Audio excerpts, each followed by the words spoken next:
My first introduction, I said that my thought for the week was, I am safe now. It's not that. It's I feel safe now. And the idea for the week is embracing physical presence. So how appropriate that this would be the week that I have the experience of my body, the fat on my body being like a wetsuit. That is not me. That this is not me. It's on top of me, and I want it off of me. So actually, I experienced actually being in my body and wanting to be in my body for the first time, probably since I was a child, and it's such a gift. I'm so grateful. So let's start with. Let me tell you about what this is. It's a self-guided process. You take yourself through the process. So you read the book, you read the first section, which is preparing for the journey, and then you decide whether you want to do it or not. And then you do each week, there's breathing and a thought and reading. Now, when I started doing it, I realized, that I was having all these uncomfortable feelings, and I started doing the breathing, and when I started doing the breathing, and I started feeling all these uncomfortable feelings, I started rocking back and forth. I was rocking back and forth because it was so unbearable. And a friend of mine who used to teach rebirthing told me, no, you need to not move. And even in the book, Michael Brown says you don't move.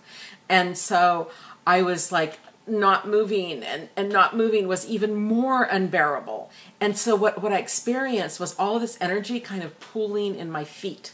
Like as I started getting all this energy in my feet, it was really uncomfortable, like pressure in my feet and all this tingling, but unbearable. Or I would get all of these itches, or my body would itch, and so or my face would start to frown. And so what I realized is that if I just noticed it and kept breathing, it was only for 15 minutes, only 15 minutes of breathing, and I was going to survive, but it didn't feel like it. It really didn't. It was so hard to sit still. So sitting still was the first thing that I had to learn.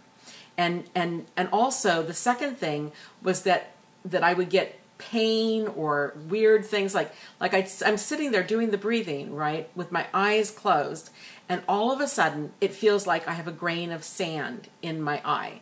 Now, there's no way a grain of sand could suddenly appear in my eye in the middle of this, because my eyes were closed. I wasn't moving my eyes, and I just kept breathing, and eventually that would dissipate.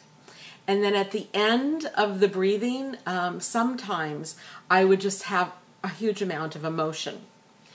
Now, I was able to let myself feel that emotion without having a conversation about what the emotion was, because I had years and years and years of a particular kind of therapy back in the mid to early 80s called Reichian therapy. Wilhelm Reich was a contemporary of Freud, or post-Freud, and he believed that we had body armor, and the body armor was keeping us from feeling and holding these patterns, these stuck patterns in our bodies related to neuroses. I don't know the details now, but at the time I studied it, and I went to a Reichian therapist in New York when I was working in New York in the early 80s.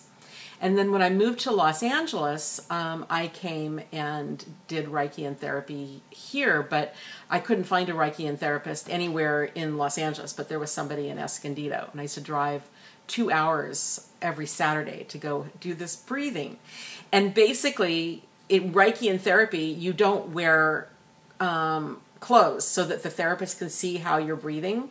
And I would do it like in a bathing suit or bra and underwear, and then the therapist, would kind of coach me on, if my chest wasn't moving, or I wasn't getting the breath into my stomach, and then usually if my face was tensing up, and then a big huge emotion would come, and then I would just feel it and make all of this noise, like wailing and crying.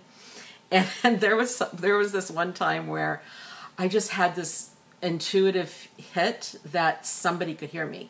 Now his office was in an office park, and he said, it's not a problem on the weekends, there's nobody here. And 10 minutes later, the police showed up because they thought some woman was being killed or raped or something because of all this yelling and crying. And he said, no, it's just, this is therapy, this is my patient. It was really hysterical. Anyway, so I was able to allow those feelings to come up and to actually express them. So all of this energy would pool. So the first time I was doing the breathing, in my feet, it was so uncomfortable.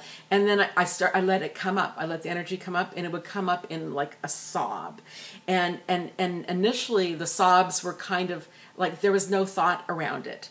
So I was just allowing myself to feel what was there, and then I would breathe and I would sob, and I would breathe and I would sob, and I realized that it was very, very young, because there was this voice that was coming like ga ga ga, and I was I didn't even have language. So I was really very, very grateful that I had all that memory of that kind of therapy from many, many years ago, so that I could actually experience this on a deeper level. So if it's uncomfortable, go with the feelings. Allow yourself to feel the feelings and feel them deeply, and let it be what it is. And if you don't feel anything, and that's fine too. But if you find the need to move, or if you find yourself tensing, that is some kind of stuck feeling.